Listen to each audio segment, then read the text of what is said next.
A lot of people say your mind is produced by your brain, or your mind is your brain. Science has shown that brain activity correlates with mental experience, but it's never proven that brain produces mind. What is your mind? How would you define it? What is it like for you to experience your mind directly? Just plant these questions in your mind. See what grows out of them when you completely clear your mind from thoughts. In Zen, we often use koans, short paradoxical questions or stories that are used to push your mind beyond logical answers and to help you bypass rational thinking into a direct experience of your awareness. Zen means the complete engagement with what is happening right now in this moment. It's not concerned with theories, beliefs, or intellectual speculation. It only guides you to the direct experience of being that's not being tainted by your thoughts. It points you to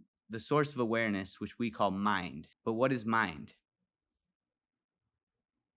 No one's ever measured a thought or an emotion or an experience directly. They only have measured brain activity, which correlates with someone reporting having experiences. This is only evidence of a correlation, not evidence of causation. The idea that brain creates mind is still only a hypothesis. It's not a fact.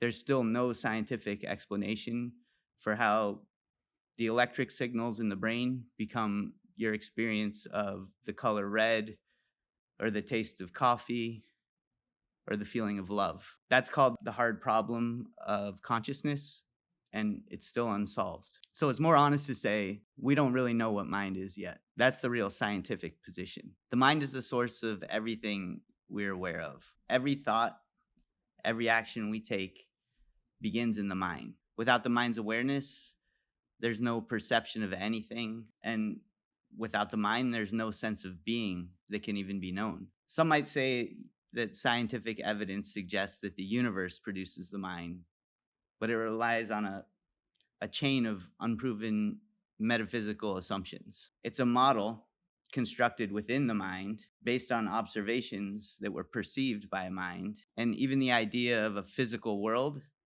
is built from experiences already in the mind. In truth, we never encounter anything outside of our own mind. The word physical is even slippery. It's usually defined as what exists independently of observation, perception, and mind. Yet, nothing has ever been observed outside of a mind. So, in a sense, physical is an empty word. It refers to something that's never been experienced. To call something physical means it can be measured. Yet, every measurement is created by a mental observation, and it results in mental contents. All evidence for the physical is mental. The physical then is not truly outside of mind, it's a subset of mind. The idea that the brain creates mind is just a mental construct based on correlations experienced in the mind, and there's not a single shred of evidence that shows causation. To know anything, to perceive anything, to speak of correlation,